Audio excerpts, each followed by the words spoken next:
just a quick review of the book, Shoulder Pain Treatment Guide, Shoulder Injuries, Treatment and Exercises for Adults and Seniors. Glad to see a lot more books coming out for seniors. Never used to really be that many. The book has 34, a whopping 34 chapters. It's got a lot of information in it, which is good. It's divided up into 3 major sections. So I'll go over each real briefly just to give you an idea what's in the book. Section 1 is kind of an introductory type chapter. Goes over things like the causes of shoulder pain, treatment philosophy, examination, and anatomy. I think it's always good to cover anatomy because I think you're just going to be able to know how to treat your shoulder better, and like exercises will mean more if you know how your shoulder is put together. So anyway, section 2 is injuries and conditions. They go over a lot of different shoulder problems here, like thoracic outlet syndrome, nerve entrapments, labral tears, impingement syndrome, frozen shoulder, just a ton of them. Section 3 is conservative therapy. Conservative meaning non-surgical.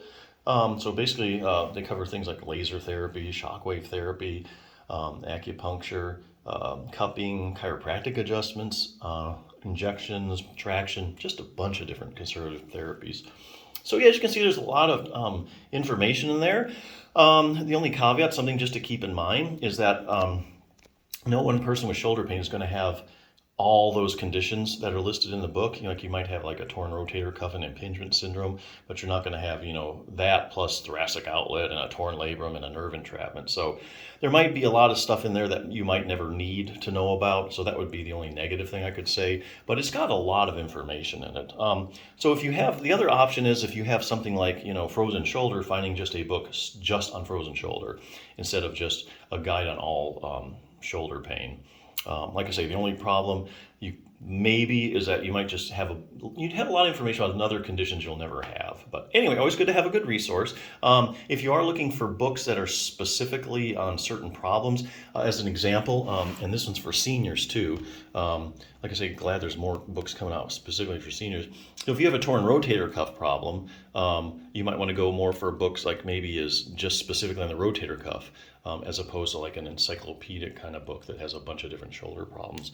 But anyway, so a book like this, for instance, would just talk about the shoulder rotator cuff problems. What exactly is the rotator cuff? Goes over anatomy, which I think is, like I said, is always a good idea.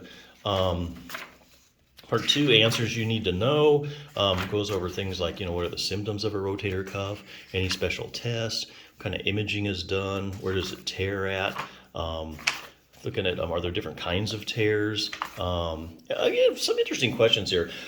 I have a rotator cuff tear and I'm in a lot of pain. I need surgery, right? Well, not necessarily. This book's heavily evidence-based. For instance, studies like this, they take a bunch of people with rotator cuff tears, different sizes, where they're at, and they look at how much pain they're in, and they find there's not necessarily a strong correlation between tear size, for instance, and how much pain you're in. In other words, you can have people with really small tears that are in a lot of pain, and then you have people with huge tears that actually have no pain. So it's entirely possible there are people walking around with a big torn rotator cuff that don't have any pain. So no, just because you're in a lot of pain and you tore your rotator cuff doesn't necessarily have to have surgery. Interesting. What if I just leave it alone? Well, the only way you're going to know what happens to it if you leave it alone is you go over all the studies where you take people with a torn rotator cuff that don't have any therapy for it, and you follow them for 5 or 10 years. And what happens? Do they get better? Do they get worse? Will a torn rotator cuff set me up for arthritis? How does exercise compare to surgery when it comes to treating a torn rotator cuff? Well, the only way you're really going to know the answer to that scientifically is if you look at the randomized controlled trials comparing exercise to surgery. This book's compared all of them. Come to find out, if you take like a group of people that have torn their rotator cuff and half of them you randomly assign to surgery, the other half you assign them to exercise, guess what? They end up at the same place. So really, exercise surgery, you're going to end up at the same place over the long run.